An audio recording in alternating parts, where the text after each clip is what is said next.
Considerada uma das instituições mais respeitadas no atendimento às doenças do aparelho locomotor, a Rede Sara é reconhecida, além mesmo de nossas fronteiras, como um centro de excelência em recuperação e reabilitação. Isso se deve, sobretudo, ao tratamento profundamente humano dispensado a centenas de milhares de pacientes que já utilizaram seus serviços.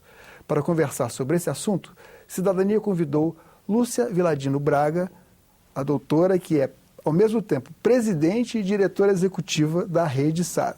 Lúcia, seja bem-vinda, obrigado por ter aceito o nosso convite aqui. E eu queria começar assim, sobre um pouquinho da história da Rede Sara. Começou com o Hospital Sara Kubitschek. Isso. Né? Em 1960, a dona Sara Kubitschek resolveu trazer para Brasília um pequeno centro de reabilitação, não era um hospital. Não tinha um centro cirúrgico, era só um centro de reabilitação, mais motora na época.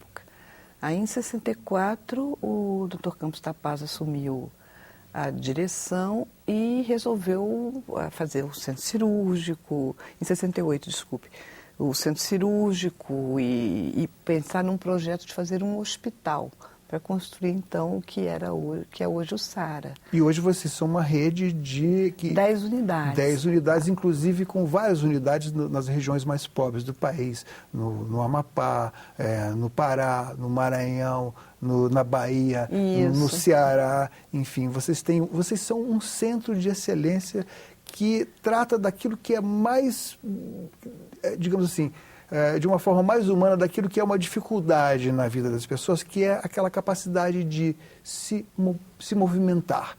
São as fronteiras do indivíduo, né? E que isso tem muito a ver com o psiquismo, com a parte psicológica, o desenvolvimento e a recuperação, o humor das pessoas. Vocês estão lidando com o material humano da forma mais assim, humana possível, né? Como é que foi vocês chegarem ao ponto de vocês... Bom, de início, claro, vocês tratavam de doenças do aparelho locomotor, não de doenças, mas de pessoas com problemas. Vocês tratam da pessoa, sobretudo.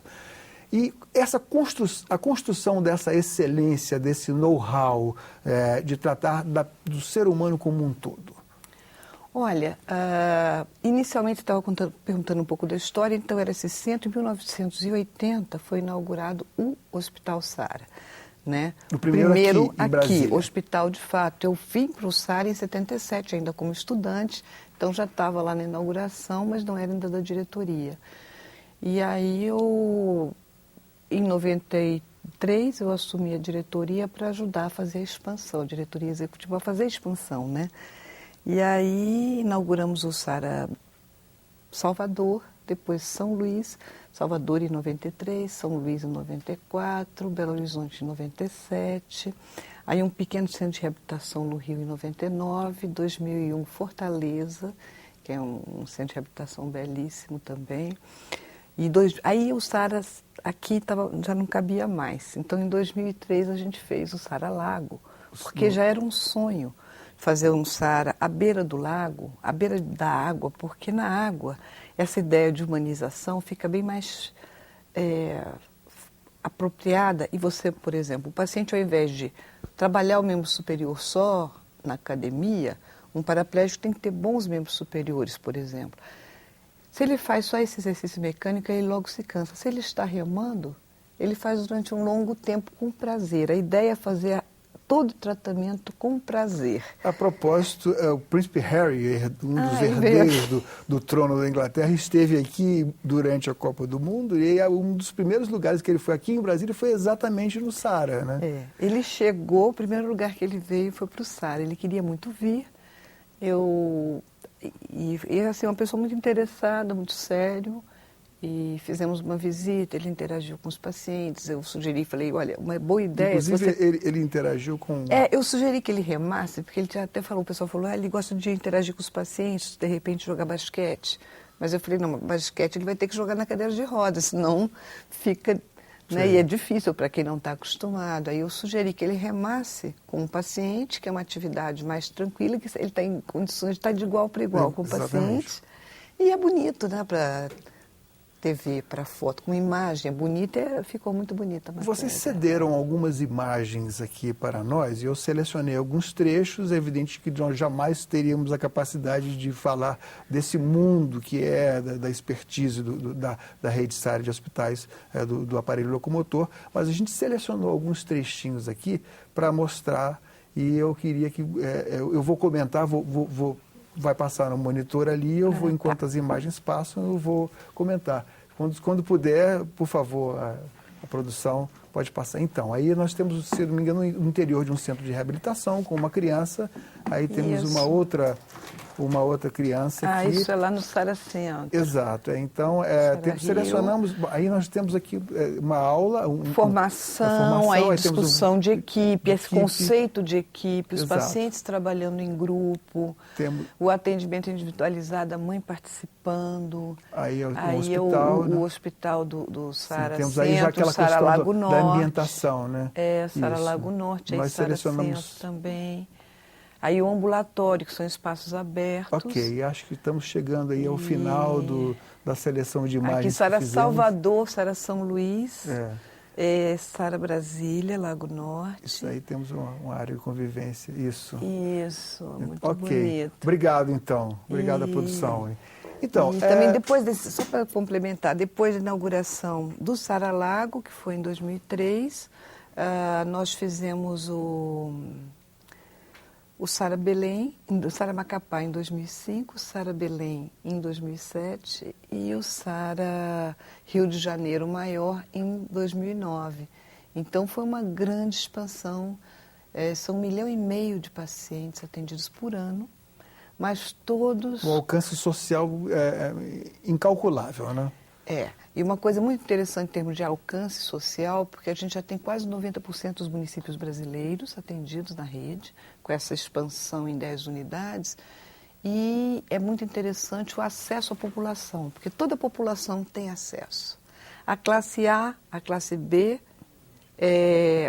quer ir para o SARA devido à qualidade, não apenas por ser público, porque eles querem qualidade, alta tecnologia, uma ciência séria e humanismo. Agora, mas a classe C e a classe D e a classe E atendidas. Também querem. Então, a gente vê a procura pelo hospital espontânea. E quando você olha a pirâmide socioeconômica dos pacientes atendidos no SARA, ela é muito semelhante à pirâmide do IBGE. Então, praticamente vocês reproduzem como se fosse um retrato, um espelho da sociedade brasileira. É um espelho da sociedade. Tem 50% de classe C, nós temos 50% dos nossos pacientes são classe C. Aí o mesmo percentual de classe D, de classe E, B, A. Então você vê a distribuição. Então isso nos traz muita alegria, porque mostra que é acessível a todo cidadão brasileiro. A doutora Lúcia é neurocientista e é uma pessoa... como dá para ver, de extrema modéstia, né? Ela acaba de regressar da Holanda, onde foi aberto um hospital, onde todo esse know-how do SARA está sendo aplicado. Fala um pouquinho disso, por favor. Olha, eu desenvolvi alguns métodos para o tratamento de lesão cerebral, da criança, do adolescente, do adulto. Isso começou a se expandir internacionalmente. Publiquei um livro na Inglaterra. E muitos países começaram a usar, adaptados às suas realidades. E a Holanda realmente mergulhou muito fundo. A Austrália já tinha mergulhado, tinha sido convidada para inaugurar, agora foi em 2012, em Melbourne, um centro usando esses métodos que eu criei com a minha equipe no SARA. E agora eu estive em Haia, onde a gente assinou um convênio de cooperação. Eu fui abrir e descerrar a faixa inaugural do Sofia Rehabilitation Hospital, que é um hospital só de reabilitação, usando os nossos métodos. Isso foi agora, tem uns 20 dias. E assinamos um convênio de cooperação para recebermos profissionais e estudantes da Universidade de Haia. Então, o convênio entre o SARA... E vocês já recebem estudantes de outros países também aqui? Muitos. A gente faz a formação para os brasileiros, mas começou a haver uma demanda cada vez crescente de americanos, franceses, ingleses, dinamarqueses, suecos, noruegueses, belgas. Tivemos um convênio importante também com a Bélgica. de mandar alunos para a gente treinar, e agora Holanda. Então, a gente inverteu a ponte aérea. Antes, a gente mandava o filho para estudar na Europa. Hoje, a Europa manda os filhos para estudar aqui no SARA. Isso é fazer muito uma bom. pergunta tipicamente de leigo. Qual o segredo desse know-how de vocês, do conhecimento? Porque o ser humano, ele continua o mesmo, né? O nosso organismo tem aquelas suas limitações de sempre. A ciência avança, mas, por outro lado, paradoxalmente, o que falta mais parece ser aquele contato personalizado, aquela atenção onde o indivíduo se sinta prestigiado, se sinta, vamos dizer assim, gostado, né? Em que ele se sinta que tem alguém que se interessa por ele. Isso é fundamental. Inclusive, eu tenho trabalhos em neurociência que mostram a importância do afeto, do amor mesmo, na reabilitação. Então, a gente acaba desenvolvendo uma relação muito gostosa com o paciente, e as pessoas novas que chegam à instituição, para entrar no SARA é sempre seleção pública, né? Um critério de seleção pública. E tem 6 meses de treinamento, de formação. Durante esses 6 meses, a gente oferece um programa que se chama Paciente por um Dia. Então, no sábado de manhã, os novos profissionais vão ao SARA, e aí é com uma troca de papéis, né? Uma inversão de papéis, exatamente. Então, por exemplo, uns vão atuar como profissionais, os outros vão atuar como pacientes. Então, aí faz-se um sorteio. Então, uma pessoa ficou paraplégica, a outra ficou tetraplégica. Então, hoje eu vou passar o dia como se eu fosse tetraplégica, ou como se eu fosse uma fase, com uma pessoa que não consegue falar. E aí, depois a pessoa passa o dia assim, se alimenta, faz tudo, faz esportes, tudo na cadeira, e respeitando aquelas condições de ser um paraplégico, um tetraplégico. E ao final do dia a gente ouve eles. É muito interessante, porque eu tenho fotos bonitas disso também, porque a pessoa está aqui, uma neurologista sentada, ela não pode mexer as mãos, ela está com fome. Você vai dar comida para ela, você está com fome. Na hora que eu vou dar na sua boca, o ritmo meu de te servir é outro. A pessoa perde o apetite em geral. Ela está com fome, vê a comida, aumenta o apetite, quando o outro começa a dar. Então eles começam a perceber como é que certos detalhes tão sutis, que a gente muitas vezes não presta atenção. A minha obrigação é nutrir o doente e não respeitar o tempo dele. E a pessoa começa a entender como é importante respeitar o tempo dele, o olho no olho, o respeito, entender a situação do outro, né? As pessoas que vão sem se comunicar, têm que se comunicar por tábuas de comunicação, via computador, com poucos movimentos. Então, a dificuldade de expressar um sentimento, um pensamento. Então, isso depois eu acho que isso muda a cabeça, porque na faculdade você aprende a parte técnica e a gente procura trabalhar a parte humanista. Quando vocês estabeleceram o SARA, lá quando você veio para cá e se incorporou e hoje é presidente e diretor executivo da rede de hospitais, vocês já não tinham ainda a ideia do que a rede iria se transformar. Por exemplo, vocês têm um trabalho também na área de prevenção, né? Queria que você falasse um pouco disso, por favor. Olha, o SARA tem 4 grandes objetivos. A gente tem um contrato de gestão com a União, é tudo público. O primeiro objetivo é assistência médica qualificada e gratuita a todos os níveis da população. O segundo é a formação de profissionais. O terceiro é justamente a prevenção. E o quarto, a criação de novas técnicas, pesquisas. Pesquisa, enfim. Né? Então, nós temos essas 4 vertentes de atuação.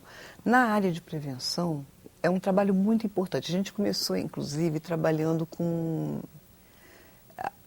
Pensamos assim, vamos pegar o pessoal do ensino médio, que daqui a pouco está tirando carteira. Depois sentimos que o adolescente carteira, já está querendo... Carta de motorista, né? Em São Paulo eles falam carta, né? A carta, tanto faz. Quando a pessoa vai dirigir legalmente, enfim. Mas só que para o adolescente, para o pré-adulto, quer dizer, é muito fácil questionar e dar pouca relevância e achar que com ele não acontece nada. Então, nós baixamos a faixa etária, trabalhamos com as crianças hoje do ensino fundamental, mostrando a importância do cinto de segurança, do capacete. Então, nós temos aulas em todos os auditórios da Rede SARA, com um número muito significativo de crianças, aulas praticamente diárias na rede toda. Esses alunos vêm das escolas e e aprendem que não pode mergulhar em água rasa, porque às vezes a pessoa quer, vou fazer de corajoso, pular de cabeça na cachoeira, não sei aonde, quer dizer, tem uma pedra ali. Cachoeiras e lagos são sempre, nos períodos de verão aqui no Brasil Central, são locais de muitos acidentes. Porque um pulou aqui, aí o outro pulou aqui e tinha uma pedra. Entende? Então, deixar os mergulhos para os mergulhadores profissionais em lugares apropriados. Sabe? Aí a criança, nessa etapa, ela aprende a falar, pai, sem o cinto de segurança eu não vou. Ah, se você não tiver sem capacete, se eu tiver sem capacete, eu não vou na moto. Então, e a gente sabe hoje que a criança é um formador de opinião para a família. Ela é ouvida.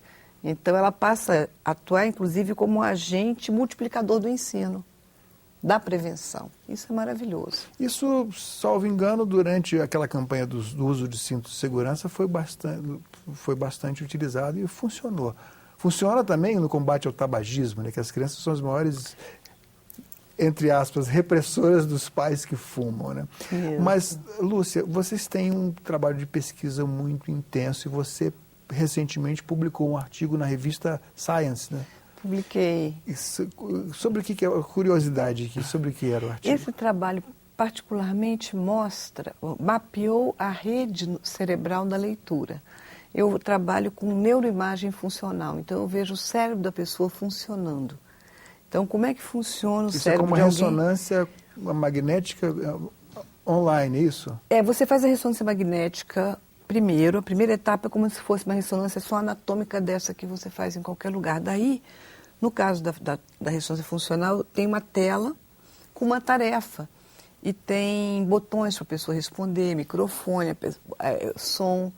Então, se pode testar a memória, o planejamento, o processo decisório, a capacidade crítica, a leitura, o cálculo que a gente quiser. E isso é muito novo, relativamente. Nós fomos um dos pioneiros do mundo na pesquisa na área de mapeamento cerebral e neuroplasticidade. Então, nesse estudo, a gente comparou letrados desde a infância com letrados na vida adulta com analfabetos puros. E a gente vê que, por exemplo, um analfabeto puro, diante de uma letra, ele ativa só a área visual aqui atrás, como se ele só estivesse vendo alguma coisa. Ele está, de fato, vendo. Aí, na medida... Agora eu acompanhei, inclusive, um novo trabalho que eu ainda não publiquei, uma pessoa se letrando, na medida que ele começa... Um adulto com 45 anos. Na hora que ele começa a ser capaz de ler as sílabas, lá, dá, aí tem a parte visual e vem a parte da fonética ativa aqui. E aí, quando ele, não, a terceira etapa já consegue entender o significado, aí aparece a área da interpretação, ou da semântica, e a rede que se completa. Os segmentos neuronais vão interagindo, vão se completando. E tudo isso é possível ver imageticamente, no diagnóstico por imagem. E seguir uma neuroimagem, o desenvolvimento de uma rede, e ver que você pode desenvolver redes mesmo depois dos 45, dos 50 anos. Então, isso é muito bonito, saber que nós temos essa plasticidade neuronal e nesse trabalho da Science nós mostramos justamente qual era a rede da leitura. E que o ex-letrado, aquele que aprende a ler em adulto, adquire essa rede. Então, quer dizer, nunca é tarde para aprender. O ex-letrado, aquele que foi, que deixa de ser... O ex-letrado, desculpe. O ex-letrado deixa de ser letrado da vida adulta e adquire a rede. Então, vale a pena aprender a ler mais velho, como mais velho vale a pena aprender qualquer coisa. Aprender é o melhor estímulo para o cérebro. Lúcia, e você como pesquisadora e neurocientista, a gente ouve muito falar em células-tronco, em regeneração das células nervosas, ou seja, numa expectativa que ainda é, digamos assim, é bom não despertar, talvez, expectativas fortes demais na recuperação, por exemplo, de lesões da medula espinhal, enfim. Mas o que vem por aí? O que você acredita que vem por aí nos próximos 5, 10 anos? Olha, está vindo muita coisa agora em termos de encéfalo e em termos de medula, uma coisa que está parecendo mais interessante do que a célula-tronco, porque a célula-tronco a gente lutou muito pelo direito de pesquisar. Eu me assustei muito quando eu fui convidada pelo Supremo Tribunal para defender o uso de células-tronco pelos cientistas. Um grupo defendeu que não, outro grupo defendeu que sim. Eu fiz questão de defender que sim. Você fala células-tronco do embrião. Porque a ciência do embrião funciona muito bem, a gente já usa para o osso, funciona muito bem, para músculo, funciona muito bem. A questão é a célula neuronal, que é muito mais complicado. Então, a gente tinha muita esperança que a célula embrionária ia ser capaz disso.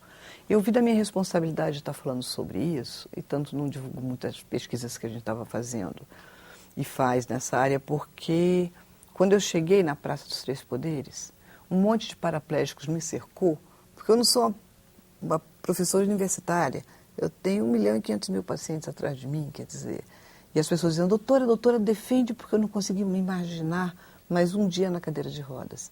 Então é como se a gente tivesse a célula-tronco no bolso, e se o Supremo deixasse, a gente usaria, quando a gente queria o direito para pesquisa. Hoje a pesquisa mostra que os resultados com a célula-tronco, que se usou muito em animais, etc., em alguns casos a célula não entende o que ela está fazendo ali, ela vai para outro lugar, sem ser onde se imaginava que a gente queria, porque foi feita a esterilização dessas células, depois a marcação, elas vão para um outro lugar e às vezes ela pode se transformar numa célula cancerígena. Então, hoje, para a lesão medular, já estamos com outras linhas de pesquisa, com eletrodos, de modo a conectar e, de fato, a pessoa comandar as pernas e a função da bexiga, a função urinária, que é tão importante para a qualidade de vida. As necessidades fisiológicas, né? Lúcia, o mais importante de tudo, eu tenho certeza que eu não me engano falando isso, é que vocês devolvem a esperança e a alegria de viver para muitas pessoas, né? Eu agradeço mais uma vez a sua vinda aqui ao programa. Já fica convidada para voltar quantas vezes você quiser. Muito obrigado pela sua gentileza de ter vindo aqui. Muito obrigada, muito prazer. Foi um prazer estar aqui hoje. Cidadania conversou com Lúcia Braga, presidente e diretora executiva da Rede Sara de Hospitais de Reabilitação e neurocientista e pesquisadora renomada. Mande suas críticas e sugestões para nós. Ligue para 0800 61 2211 ou acesse www.senado.leg.br/TV. Nesse endereço você pode ver de novo ou baixar uma cópia de qualquer programa da TV Senado. Obrigado pela sua atenção e até o próximo Cidadania.